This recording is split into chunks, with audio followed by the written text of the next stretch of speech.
حضرت جبرائیل علیہ السلام ایک مرتبہ تشریف لائے، بڑی لمبی حدیث ہے، صحابہ اکرام فرماتے ہیں انسانی شکل میں آتے، بینما نحن عند رسول اللہ صلی اللہ علیہ وسلم اطلع علینا رجل شدید بیاض الثیاب شدید سواد الشعر۔ صحابہ فرماتے ہیں ہم بیٹھے ہوئے ہیں، مجلس لگی ہوئی ہے آپ صلی اللہ علیہ وسلم کی، اچانک ایک آدمی آیا اور ایسے سامنے آیا، اس نے پھر سوال کیا، اخبرنی عن الاسلام، محبوب مجھے اسلام کے بارے میں خبر دیجیے۔ تو آقا نے فرمایا شہادت واللہ الہ الا اللہ وان محمد رسول اللہ واقام الصلاۃ وایتاء الزکوۃ والصوم والحج ان استطعت الیہ سبیلا۔ آقا نے فرمایا اسلام یہ ہے اللہ وحدہ لا شریک لہ کے اوپر ایمان لے آنا، اللہ کو وحدہ لا شریک لہ یہ گواہی دینا کہ اللہ کے سوا کوئی معبود نہیں، حضرت محمد الرسول اللہ صلی اللہ علیہ وسلم اللہ کے رسول ہیں، نماز قائم کرنا، زکوٰۃ ادا کرنا، روزے رکھنا اور حج ادا کرنا۔ اس نے پھر عرض کیا صدقت آقا، آپ نے سچ فرمایا، واقعی اسلام اسی چیز کا نام۔ پھر اس نے کہا کہ اخبرنی عن الساعہ، میرے محبوب مجھے قیامت کے بارے میں بتلائیے، قیامت کب آئے گی؟ وہ آدمی چلا گیا۔ حضرت عمر فرماتے ہیں کہ جب وہ آدمی چلا گیا نا تو ایسے مجلس سے جو ہی دور ہوا تو آپ صلی اللہ علیہ وسلم نے فرمایا بھائی دیکھو یہ آدمی کون ہے، کہاں جا رہا ہے؟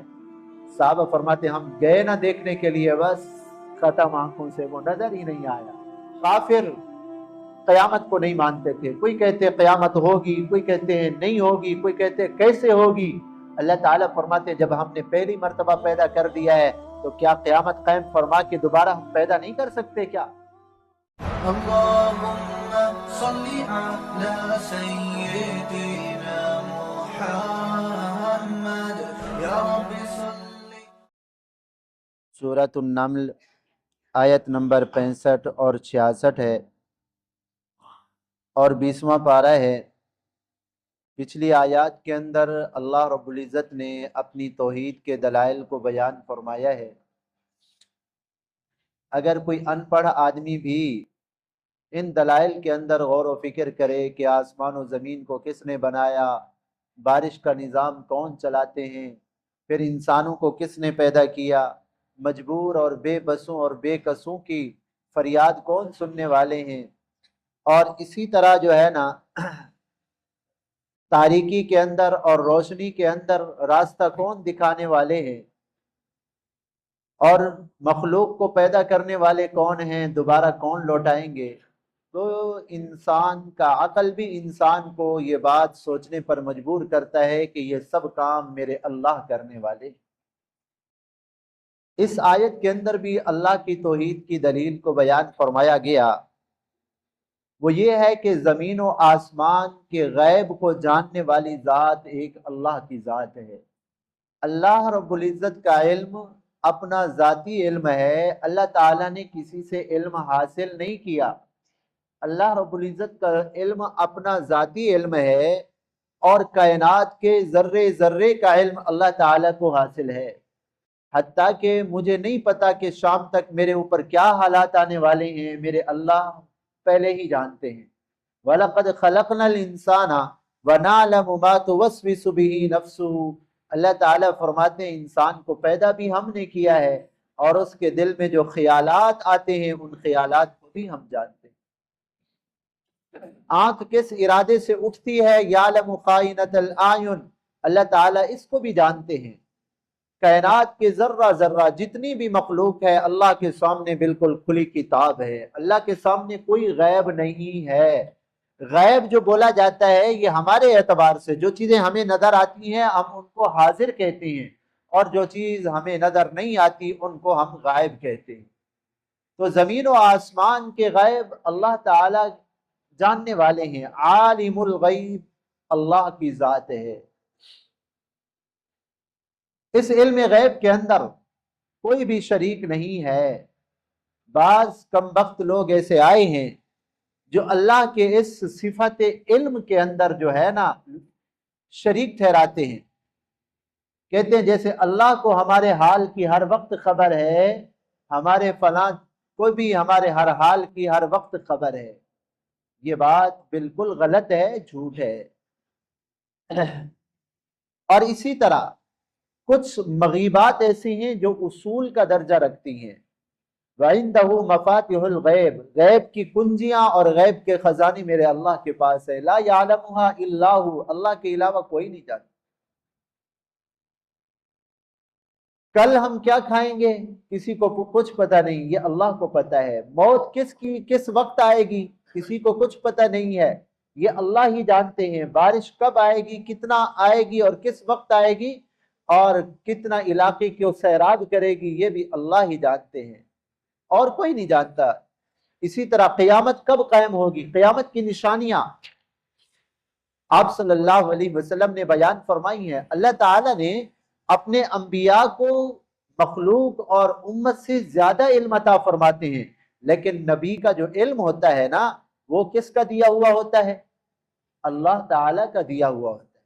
یہی بات سمجھیں تو یہ مسئلہ ہی حل ہو جاتا ہے کہ انبیاء کو اللہ جو علم دیتے ہیں ساری مخلوق سے زیادہ دیتے ہیں، لیکن وہ دیا ہوا کس کا ہے؟ اللہ کا دیا ہوا ہے۔ علم غیب اس کو نہیں کہتے جو کسی کا دیا ہوا ہو، کسی کا عطا کردہ ہو۔ علم غیب وہ ہے جو اپنا ہو، ذاتی ہو، کسی کا دیا ہوا نہ ہو، یہ اللہ کا خاصہ ہے، یہ اللہ کی صفت ہے۔ علم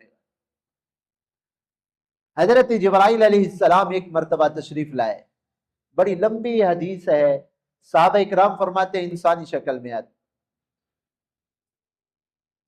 بینما نحن عند رسول اللہ صلی اللہ علیہ وسلم اطلع علینا رجل شدید بیاض الثیاب شدید سواد الشعر۔ صحابہ فرماتے ہیں ہم بیٹھے ہوئے ہیں، مجلس لگی ہوئی ہے آپ صلی اللہ علیہ وسلم کی، اچانک ایک آدمی آیا اور ایسے سامنے آیا، اس کے کپڑے انتہائی سفید تھے، جیسے سفیدی چمکتی ہو نا، ایسے چمکدار کپڑے تھے سفید۔ شدید بیاض الشعر شدید سواد الشعر، بال اس کے انتہائی کالے تھے، نوجوان، بوڑھا نہیں تھا، نوجوان تھا، اور دور سے چل کے آیا، ہم میں سے کوئی نہیں جانتا تھا کہ یہ کون آدمی ہے، اور ایسے آیا مجلس سے، ایسے آگے آتے آتے آپ صلی اللہ علیہ وسلم بیٹھے تھے، ایسے وہ آ کے اتحیات کی شکل میں بیٹھا، جیسے میں بیٹھا ہوں نا ابھی، اور اتنا قریب ہو کے بیٹھا آپ صلی اللہ علیہ وسلم کے کہ اس نے گھٹنے آپ صلی اللہ علیہ وسلم کے مبارک گھٹنوں کے ساتھ ملا دیے، اتنا قریب ہو کے بیٹھا۔ حضرت عمر بن خطاب کہتے ہیں ہم حیران ہوئے یہ کون آدمی ہے، اور ہم غور کرنے لگے کہ یہ مدینہ طیبہ کا ہے یا بحر سے آیا ہے۔ اگر بحر کا آدمی ہے تو لا محالہ چل کے آیا ہوگا، تو کچھ تھکاوٹ، کچھ سفر کے آثار، کوئی گرد و غبار ہوگی اس کے اوپر، لیکن دیکھا لا یرا علیہ اثر السفر، سفر کے کوئی نشانیاں اس کے اوپر نہیں تھی، نہ کوئی تھکاوٹ، نہ پاؤں کے اوپر کوئی مٹی، کچھ بھی نہیں تھا۔ تو اس کا مطلب یہ تھا کہ یہ بحر کا نہیں ہے، قریب کسے چل کے آیا ہے۔ لیکن عجیب بات تھی کہ مدینہ طیبہ کا آدمی جو ہے نا وہ معلوم نہیں ہوتا تھا، کوئی بھی ہم میں سے نہیں جانتا تھا کہ یہ کون آدمی ہے۔ اور آ کے اس نے سوالات آپ صلی اللہ علیہ وسلم سے شروع کیے۔ اس نے آ کے کہا اخبرنی عن الایمان، محبوب مجھے ایمان کے بارے میں بتلائیے، ایمان کیا ہے؟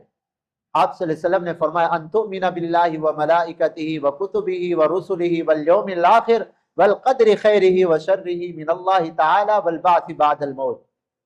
اللہ کے اوپر ایمان لے آنا، اللہ کے رسولوں کے اوپر ایمان لے آنا، فرشتوں کے اوپر ایمان لے آنا، کتابوں کے اوپر ایمان لے آنا، اور مرنے کے بعد دوبارہ اٹھائے جانے پر ایمان لے آنا۔ اچھی اور برے جو بھی حالات آتے ہیں میرے اللہ کی طرف سے آتے ہیں۔ تو جب آقا نے یہ جواب دیا تو اس نے کہا صدقت یا رسول اللہ، اللہ کے محبوب آپ نے بالکل سچ فرمایا، ایمان اسی چیز کا نام ہے۔ حضرت عمر فرماتے ہیں فعجبنا لہ، ہمیں بڑا تعجب ہوا کہ اس نے سوال کیا ایمان کے بارے میں۔ سوال وہ کرتا ہے جس کو پتہ نہ ہو، آپ مسئلہ پوچھیں گے، آپ کو پتہ نہیں ہوگا تو پوچھیں گے نا، اگر پتہ ہے تو نہیں پوچھیں گے نا۔ تو اس نے سوال کیا، ہم نے یہ سمجھا اس کو پتہ نہیں ہے، اور جب آقا نے جواب دے دیا پھر کہنے لگا جی جی بالکل آپ نے سچ کیا، سچ فرمایا، تو اس کا مطلب یہ ہے اس کو پہلے سے پتہ تھا۔